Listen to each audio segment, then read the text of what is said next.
Olá, investidores! Hoje vamos falar sobre os termos que todo investidor deve conhecer para entender sobre seus investimentos na hora de começar a investir na bolsa de valores. Além disso, vamos falar dos erros mais comuns que todos os investidores cometemos no início dessa jornada. Antes de começar, não esqueça de se inscrever e dar like, isso ajuda muito para que essas informações cheguem a mais investidores. Sem mais delongas, comecemos. Glossário de análise fundamentalista. O que olhar na análise fundamentalista? É extremamente importante entender a empresa que está por trás da ação. Para isso, os investidores estudam indicadores específicos, para entender como está a situação da empresa. Esse tipo de análise é chamada de análise fundamentalista, que reúne um conjunto de estratégias que permitem avaliar uma empresa e determinar se vale a pena investir em uma ação com base nos seus resultados, no seu posicionamento no setor e no mercado. A análise fundamentalista pode começar através de 5 pilares da empresa, com seus respectivos indicadores: rentabilidade, ROI e ROA, valuation, P/VPA, P, lucro e EBITDA, proventos, dividend yield e payout, crescimento, lucro líquido e receita líquida às 3 e 5 anos, eficiência, margem líquida e margem bruta, saúde, dívida líquida, EBITDA e liquidez corrente. Outro ponto relevante na análise fundamentalista é acompanhar os stakeholders da companhia, ou seja, seus executivos, conselheiros e acionistas. Busque por empresas que têm executivos capazes de cumprir o plano estratégico apresentado pela empresa. Não se preocupe se você não entendeu alguma coisa. Nesse e-book preparamos um glossário para te ajudar. E conte comigo para tirar todas as suas dúvidas. Glossário. Ação, basicamente, é a menor parcela do capital social das companhias ou sociedades anônimas. É um título patrimonial e, assim, concede ao seu acionista os direitos e deveres de um sócio. Dívida. Título que estabelece uma obrigação de pagamento futuro por parte da empresa ao titular da dívida. A dívida, diferentemente da ação, não concede ao seu titular os direitos e deveres de um sócio. Estrutura de capital, maneira como a empresa estrutura o recurso captado, que pode se dar, basicamente, por duas fontes: equity, ações, ou dívida. A dívida não necessariamente é uma captação ruim, porque ela financia o crescimento do negócio, mas deve ser bem monitorada pela empresa para que, no futuro, não saia de controle de sua capacidade de pagamento. IPO, Initial Public Offer, oferta pública inicial. Ocorre quando uma empresa decide abrir a negociação de suas ações ao mercado, em uma bolsa de valores mobiliários.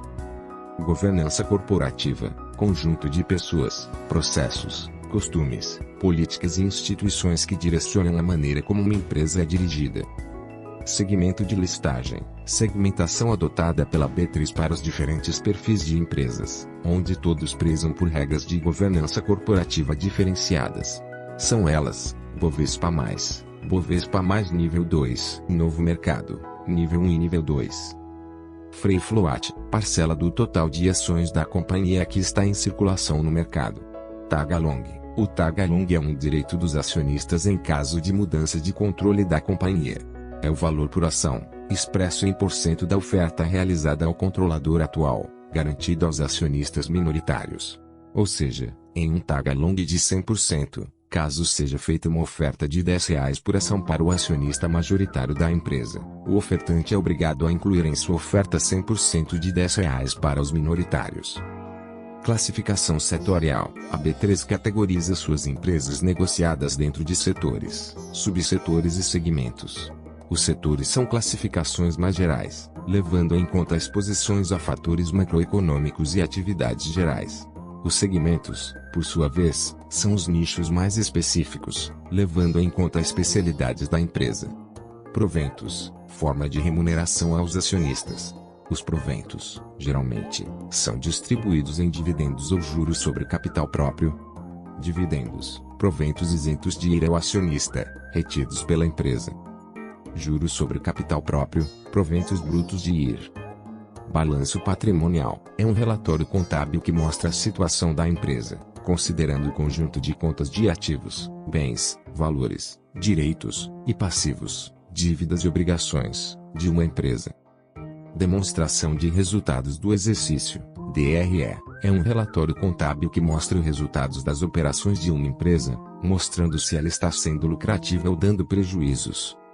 Fluxo de caixa, relatório que evidencia a geração de caixa da empresa, mostrando quanto de dinheiro entrou e saiu de um negócio em determinado período. Patrimônio líquido, L representa a parcela de direitos e valores que os sócios têm na empresa. O PL é composto por contas como capital social, reservas de capital, reservas de lucros, ações em tesouraria, etc. L é a diferença entre os ativos e passivos da empresa. Ativo total, conjunto de todos os ativos, bens, direitos e recursos com valor econômico, da empresa, caixa, propriedades, máquinas, marcas, estoques, contas a receber, entre outros. Os ativos são esperados que gerem receitas futuras. Passivos, conjunto de todos os deveres e obrigações da empresa.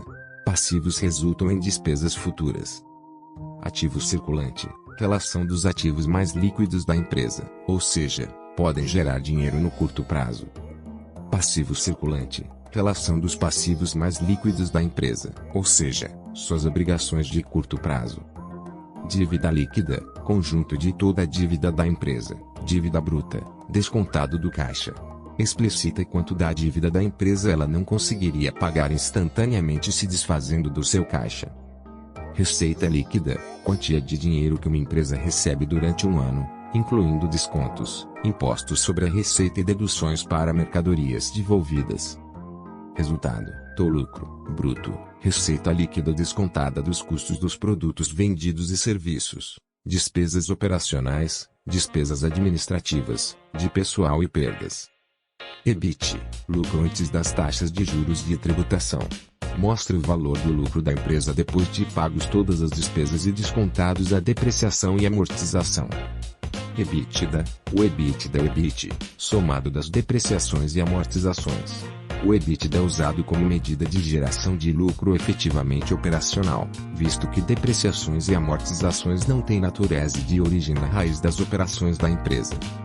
Resultado financeiro, receitas e despesas provindas de operações financeiras, como recebimento de juros, por exemplo. Lucro líquido, resultado de todas as receitas descontadas de todas as despesas, custos de produtos vendidos, impostos e outras saídas, no período de operação analisado. Expressa o rendimento da empresa. Fluxo de caixa livre, caixa gerado pela empresa no período. Diferentemente do lucro líquido, o fluxo de caixa é a geração de recursos efetiva do período, já o lucro líquido envolve prazos de pagamento e recebimento. Fluxo de caixa operacional, caixa gerado a partir de atividades relacionadas à operação da empresa, como venda de produtos, por exemplo. Fluxo de caixa de financiamento, caixa gerado a partir de atividades de financiamento, como emissão de dívidas, por exemplo. Fluxo de caixa de investimentos, caixa gerado a partir de atividades de investimento, como compras de propriedades e máquinas, por exemplo. ROI, retorno sobre o patrimônio líquido. Mede a capacidade de geração de valor de uma empresa em relação aos recursos aportados pelos acionistas. Quanto maior o ROI, maior a rentabilidade da empresa para seus acionistas. ROI igual lucro líquido patrimônio líquido. ROA, retorno sobre os ativos. Mede a capacidade de geração de valor de uma empresa em relação ao seu total de ativos. Quanto maior a ROA, maior a geração de lucro por ativo investido na empresa. É utilizado como medida de rentabilidade da empresa para seus acionistas e credores. ROA igual lucro líquido barra total de ativos. Margem líquida, relação entre o lucro líquido da empresa e sua receita líquida. Indica a eficiência operacional e financeira da empresa desde o recebimento pela venda de produtos até a geração de lucro. Margem bruta, relação entre o resultado bruto da empresa e sua receita líquida. Mede qual é o % de lucro bruto que a empresa ganha com cada venda. Quanto maior esse indicador, menor tende a ser a competitividade no setor. Payout, relação entre os proventos distribuídos pela empresa e seu lucro líquido. Dívida líquida, EBITDA, é um dos indicadores de endividamento mais importantes e utilizados. Representa quanto tempo a geração de lucro operacional demoraria para pagar a dívida líquida da empresa. Valor de mercado, valor total, em termos de preço de mercado, da companhia. é dado pela multiplicação entre o preço das ações e o número de ações. P/VP é a relação entre o preço do ativo e o valor patrimonial da ação. Indica a precificação do mercado para o patrimônio líquido da empresa. Indicadores maiores que 1 indicam que o mercado está disposto a pagar mais que R$ 1 por uma unidade de patrimônio líquido da companhia. É um indicador de precificação. P. Lucro. Relação entre o preço do ativo e o lucro por ação da empresa. É um dos indicadores mais utilizados para avaliação e comparações. Quanto mais alto, mais caro o papel. Pode ser interpretado como o período que a empresa levaria para repagar o investimento do acionista, distribuindo todo o seu lucro. Dividend yield. Razão entre os proventos pagos por ação nos últimos 12 meses e o preço do ativo. Enterprise Value. O EV é o valor de mercado somado da dívida líquida da empresa, ou seja, considera a sua estrutura de equity, valor de mercado, e débito, dívida líquida. EBITDA. Esse indicador representa o tempo da geração de lucro operacional da empresa para todos os seus acionistas. Em termos médios do EBITDA, indica em quantos anos um stakeholder demoraria para ter seu investimento de volta caso comprasse a empresa toda. Indicadores de crescimento fazem referência a fundamentos específicos da empresa e podem ser calculados para qualquer indicador. Os mais utilizados são lucro líquido, receita e patrimônio líquido. Geralmente, os investidores olham períodos de curto, médio e longo prazo. Agora vamos falar um pouco sobre o que não fazer quando começar a investir para o longo prazo. Primeiro, investir tendo dívidas.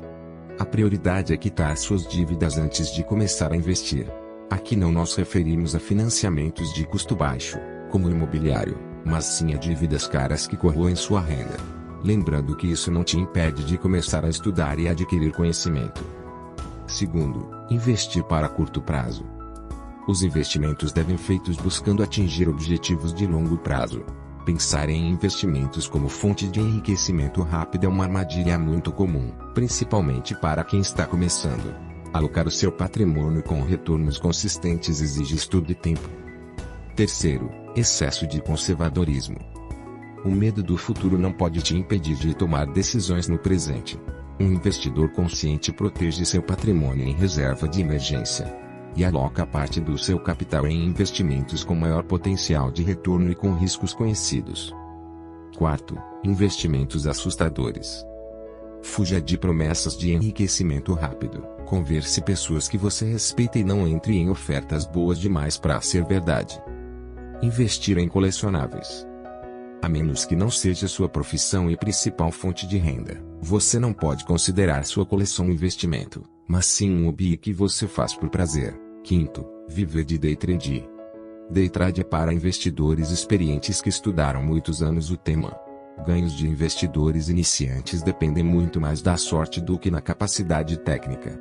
Você não quer colocar seu patrimônio, fruto do seu trabalho, nas mãos da sorte, ou azar, né? Sexto, acreditar em gurus. Utilize as pessoas que você admira para adquirir conhecimento, mas nunca para replicar suas carteiras de investimento. Cada um tem o seu perfil, apetite a risco e momento de vida. Busque aprender, se autoconhecer e tomar decisões embasadas. Sétimo, colocar todo o dinheiro em uma ação. Diversificar investimentos te ajuda a mitigar riscos e não ficar refém de momentos ou crises que eventualmente uma empresa possa passar. Balancear seus investimentos, mesmo que com pouco patrimônio, fará com que você tenha um resultado otimizado no longo prazo.